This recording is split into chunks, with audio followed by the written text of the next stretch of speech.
ইকরা বিসমি রাব্বিকাল্লাযী খালাক। কুরআনুল কারীমের সর্বপ্রথম বক্তব্য হলো ইকরা, পাঠ করুন। আল্লাহ রাসূল সাল্লাল্লাহু আলাইহি সাল্লাম এই ওহীর পাওয়ার পরে যখন ঘরে ফিরেছেন, তিনি কিছুটা বিচলিত, শারীরিক মানসিকভাবে কিছুটা উদ্বিগ্ন যে এত বড় দায়িত্ব তিনি কিভাবে পালন করবেন। সেই সময়ে তিনি যে বিপর্যস্ত, তাকে সাহস দেওয়ার জন্য খাদিজা রাদিয়াল্লাহু তাআলা আনহা বলেছিলেন যে আপনি ভয় পাবেন না, কাল্লা আল্লাহি মা ইউখজিকাল্লাহু আবাদান ইন্নাকা লা তাসিলুর রাহিমা ওয়া তাহমিলুল কাল্লা ওয়া তাকসিবুল মা'দুমা ওয়া তাকরিদ দাইফা ওয়া তুঈনু আলা নওয়াইবিল হক।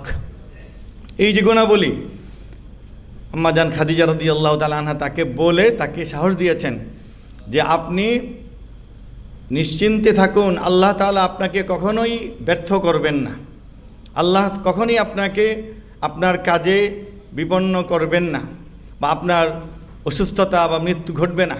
বিভিন্ন বর্ণনা আছে, বুখারী সহিহ বুখারী 2 পৃষ্ঠায় হাদিস এই অংশটি আছে। কারণ আপনি আত্মীয়তার সম্পর্ক বজায় রাখেন, আপনি যার কিছু নেই ছিন্নমূল তার দায়িত্ব নেন, আপনি বেকারকে পুনর্বাসন করেন, আপনি অতিথি আপ্যায়ন করেন, যার কাজ নেই তাকে কাজ দেন, এবং আপনি পর্যায়ক্রমে মানুষের সহায়তায় আপনি নিয়োজিত আছেন। তো এখানে আল্লাহ রসুলের কিন্তু নামাজ, রোজা, জাকাতের কোনো গুণ বর্ণনা করা হয়নি, তার মানবিক গুণগুলো বর্ণনা করা হয়েছে। সমাজের প্রতি তার যে আদর্শ সেগুলি উল্লেখ করা হয়েছে, এবং এগুলির দ্বারাই তিনি বিশ্বনবী হয়েছিলেন এবং এগুলোর দ্বারাই তার মিশন সফল হয়েছিল। এটা পরবর্তীতে আমরা দেখেছি। এখন এই রাসূলুল্লাহ সাল্লাল্লাহু আলাইহি সাল্লামের যারা আমরা অনুসারী, আমাদেরও কিন্তু মানুষের অধিকার দেওয়ার জন্য চেষ্টা করে যেতে হবে। মানুষকে যে মৌলিক অধিকার আল্লাহ দিয়েছেন, ইসলামও দিয়েছে। ইসলাম কি বলেছে দেখুন, ইসলাম এসেছে মৌলিকভাবে 5টি জিনিস নিশ্চিত করার জন্য। একটা হলো হিফজুন নফস, মানুষের জীবন রক্ষা করা। দ্বিতীয় হলো হিফজুদ্দিন, মানুষের দিন, ধর্ম, শরীয়ত রক্ষা করা। এরপর হিফজুল মাল, মানুষের সম্পদ রক্ষা করা। এরপর হলো হিফজুল আকল, মানুষের জ্ঞান, বুদ্ধি, বিবেক হেফাজত করা। পঞ্চম হলো হিফজুন নাসল, মানুষের বংশ রক্ষা করা। এই 5টি মৌলিক উদ্দেশ্যেই শরীয়ত বা নবী বা কোরআন বা ইসলাম এসেছে। এখন আপনারা জ্ঞানী মানুষ চিন্তা করে দেখবেন যে এই 5টি যদি নিশ্চিত হয়, মানুষের কিন্তু আর বেশি কিছু থাকে না, এর মধ্যেই সব কিছু আছে। তো মানুষের জীবন রক্ষা করা 1 নম্বর দায়িত্ব শরীয়তের।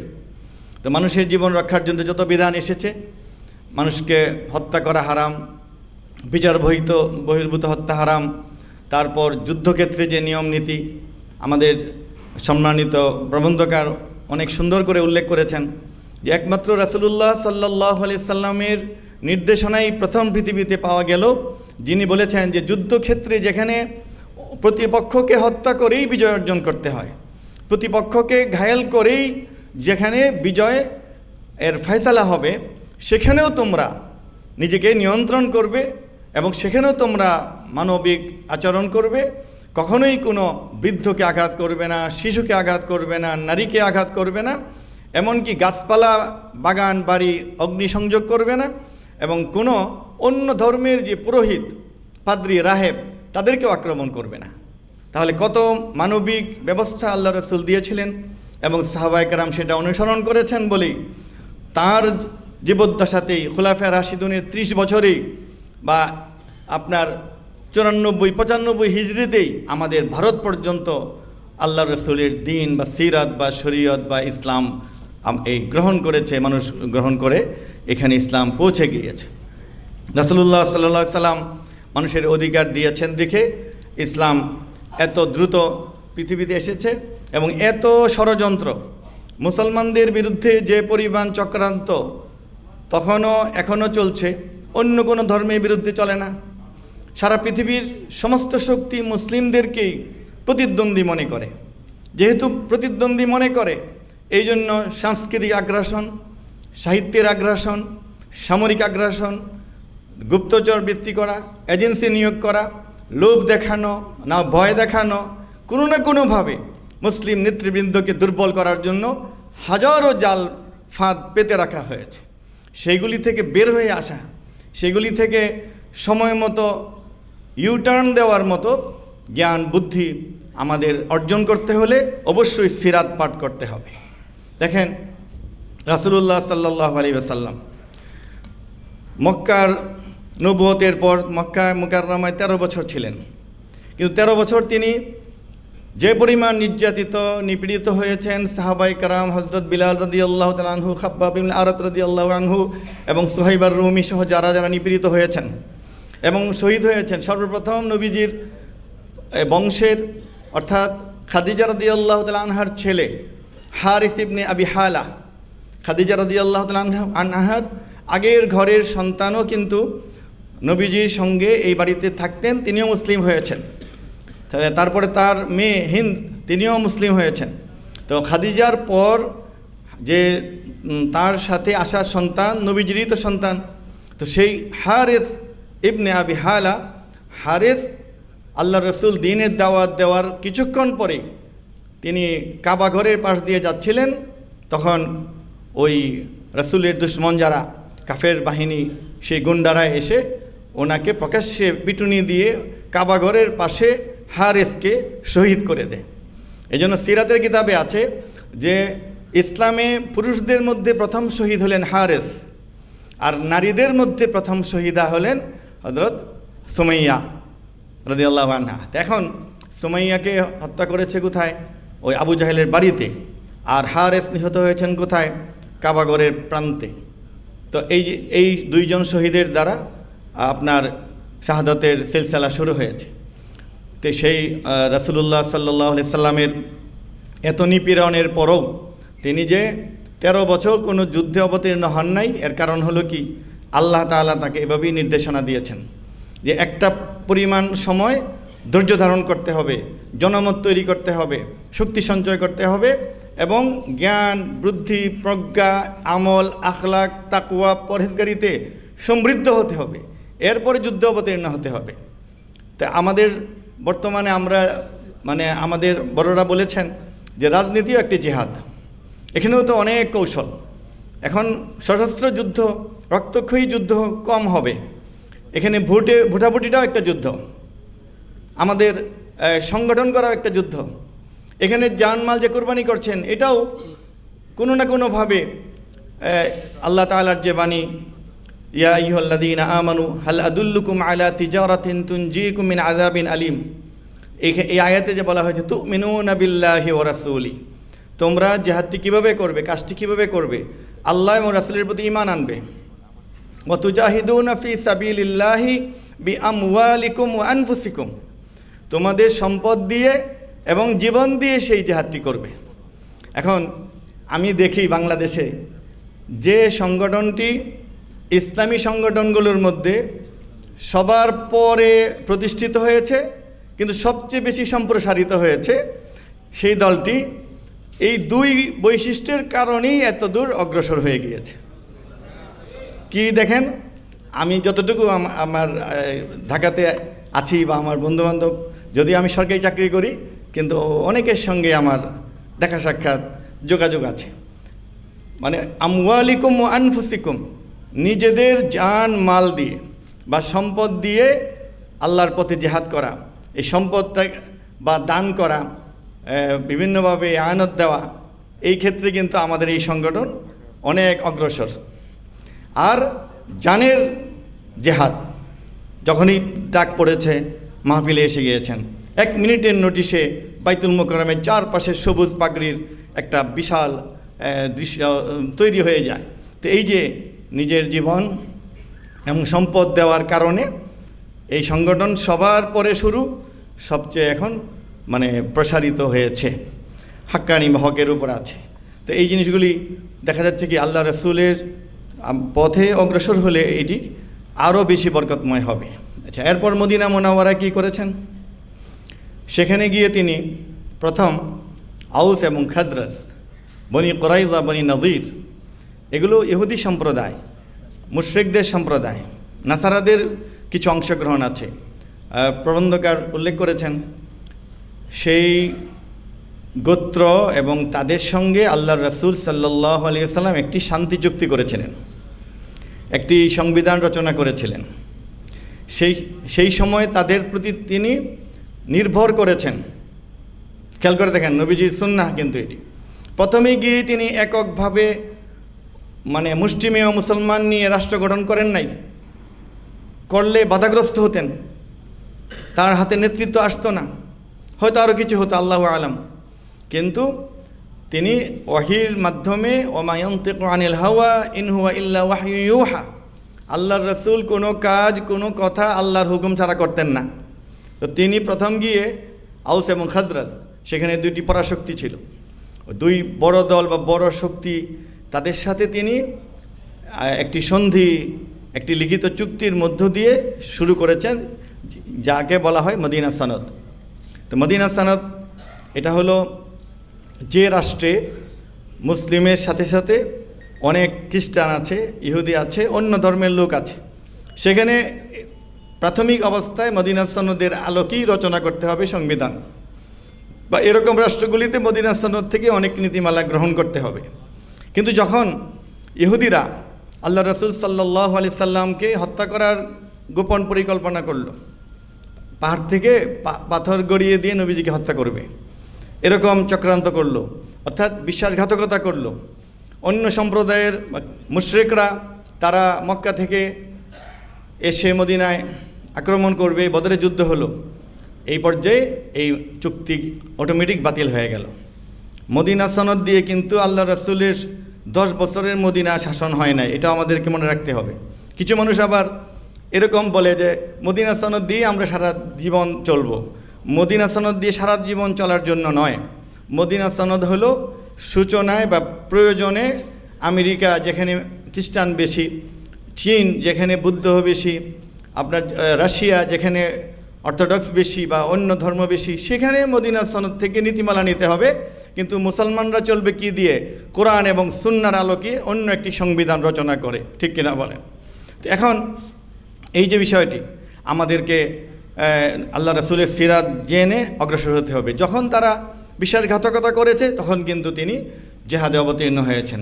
2য় হিজরি 17 রমাদান বদরের যুদ্ধ হয়েছে, 3য় হিজরিতে আপনার উহুদের যুদ্ধ হয়েছে, এরপরে 1 হিজরি বাদ দিয়ে 5ম হিজরিতে আহজাবের যুদ্ধ হয়েছে, 8ম হিজরিতে 6ষ্ঠ হিজরিতে আপনার হুদাইবিয়া হয়েছে, 8ম হিজরিতে মক্কা বিজয় হয়েছে। তো এই যে এরকম যে পর্যায়ক্রমে সিদ্ধান্ত নিতে হয়েছে, এগুলিও রাসূলের সুন্নাহ, এগুলো সিরাতের অংশ, এগুলি থেকেই আমাদেরকে শিক্ষা গ্রহণ করতে হবে। রাসূলুল্লাহ সাল্লাল্লাহু আলাইহি ওয়াসাল্লামের আদর্শ সারা পৃথিবীতে কেন গ্রহণ করবে? এখনও আজ পর্যন্ত তার মতো মানবিক নেতা, তার মতো এরকম বিচক্ষণ সুদূর প্রসারী চিন্তার কোনো রাষ্ট্রনায়ক পৃথিবীতে আসেন নাই। তিনি একাধারে রাসূল ছিলেন, নবী ছিলেন, ইমাম ছিলেন, শিক্ষক ছিলেন, দায়ী ছিলেন। এবং আল্লাহ কি বলেছেন? দাইয়ান ইলাল্লাহি বিইজনিহি ওয়া সিরাজাম মুনীরা। তাফসীরে বলা হয়েছে যে আল্লাহর নির্দেশে তিনি মানুষকে দাওয়াত দিবেন, তার পরিচয় দেওয়া হয়েছে সিরাজ, মানে প্রদীপ। প্রদীপ তো আরবিতে এরকম লাইটকে বলা হয় মিসবাহ। তো মিসবাহ অন্য জায়গায় আছে, এখানে নবীজিকে লাইট বলা হয়নি, বলা হয়েছে কি সিরাজাম মুনীরা, প্রদীপ। এর ব্যাখ্যা বলা হয়েছে যে এইরকম লাইট থেকে আরেকটা লাইট জ্বালানো যায় না, কিন্তু প্রদীপ হলো এরকম, একটি মোমবাতি থেকে আপনি 1000 মোমবাতি জ্বালাতে পারবেন। এজন্য রাসূলকে আল্লাহ তাআলা সিরাজ বলেছেন, যে তাঁর কাছ থেকে আলো নিয়ে শত শত সাহাবী তৈরি হয়েছেন, হাজার হাজার তৈরি হয়েছেন, লক্ষ লক্ষ মুসলমান তৈরি, এবং সারা পৃথিবীতে জ্ঞানের আলো, ঈমানের আলো, হেদায়েতের আলো ছড়িয়ে পড়বে। রাসূলুল্লাহ সাল্লাল্লাহু আলাইহি সাল্লাম মানুষকে দিন গ্রহণের অধিকার দিয়েছেন। ইন্নাদ দীন ইনদাল্লাহিল ইসলাম। তিনি প্রথম বলেছেন যে আল্লাহর কাছে গ্রহণযোগ্য দিন হলো ইসলাম একটি। ওয়া মান ইয়াবতাগি গায়রাল ইসলামি দীনান ফালান ইউকবালা মিন। ইসলাম ছাড়া অন্য কোনো দিন যদি কেউ অবলম্বন করে, এটি আল্লাহর কাছে গৃহীত হবে না। এরপর আবার অন্য ধর্মের মানুষেরা ইসলামে আসবে ইসলামের সৌন্দর্য দেখে, মুসলমানদের আখলাক দেখে, মুসলমানদের লেনদেন দেখে, আমাদের আচরণ দেখে আসবে। এই জন্য একটা স্বাধীনতা দেওয়া হয়েছে। সেই ক্ষেত্রে নবীজির শিক্ষা কি? লা ইকরাহা ফিদ্দিন, জালালাইন শরীফে এসেছে লা ইকরাহা ফি কুবুলিদ্দিন, দিন গ্রহণে কাউকে জোর জবরদস্তি করা যাবে না। এখানে আমাদের শিক্ষা আছে যে কোনো হিন্দু, কোনো খ্রিস্টান, কোনো বৌদ্ধ, কোনো নাস্তিককে জোর করে যে কালিমা পড়ো বা ইসলামে আসো বলা যাবে না। ইসলাম গ্রহণ করবে দাওয়াতের মাধ্যমে, ভালোবাসার মাধ্যমে, মহব্বতের মাধ্যমে, বোঝানোর মাধ্যমে। আসার পরে, ইসলাম গ্রহণ করার পরে তখন তাকে নামাজে বাধ্য করা যাবে, এরপরে তাকে যাকাতে বাধ্য করা যাবে। এটি নবীজির একটি শিক্ষা। তিনি মানুষের জীবনের অধিকার দিয়েছেন। তিনি বলেছেন ইন্না দিমাআকুম ওয়া আমওয়ালাকুম হারামুন আলাইকুম কাহুরমাতি ইয়াউমিকুম হাযা ওয়া ফি শাহরিকুম হাযা ওয়া ফি বালাদিকুম হাযা, যে নিশ্চয়ই তোমাদের জীবন, তোমাদের সম্পদ এরকমই সম্মানিত বা অন্যের দ্বারা এটি হরণ হতে পারবে না, নিষিদ্ধ, যেমন এই হজের দিনটি, মক্কা নগরী এবং সেই মাসটি সম্মানিত। নবীজি মানুষকে বাক স্বাধীনতা দিয়েছিলেন, যার অধিকার সে যেন কথা বলতে পারে। আমাদের দেশে এই মানুষের জীবনের অধিকার ছিল না, মানুষের সম্পদ রক্ষার অধিকার তিরোহিত হয়ে গিয়েছিল। সারা দেশের কোটি কোটি মানুষ একটি ব্যাংকে টাকা জমা দিয়েছে আমানত, দেখা গিয়েছে সেই ব্যাংক থেকে হাজার কোটি উধাও হয়ে গিয়েছে, পাচার হয়ে গিয়েছে। মানুষের সম্পদের অধিকার ছিল না, মানুষের কোনো কথা বলার অধিকার ছিল না, এই যে নিজের চিন্তাটা বলার অধিকার ছিল না। একটি পছন্দ বললে সেখানে ধরপাকড় হয়েছে, মানুষকে গুম করে ফেলা হয়েছে, মানুষকে বন্দি করা ফেলা হয়েছে, মানুষকে জানাজাটি পড়তে দেওয়া হয় নাই, মায়ের জানাজা পড়তে এসেছে তাকে ডান্ডা বেরি পরিয়ে রাখা হয়েছে। এরকম নির্যাতন নিপীড়নের একটি পর্যায়ে আমাদের যুবকেরা, তরুণরা তারা চিন্তা করলো যে এভাবে তো চলতে পারে না।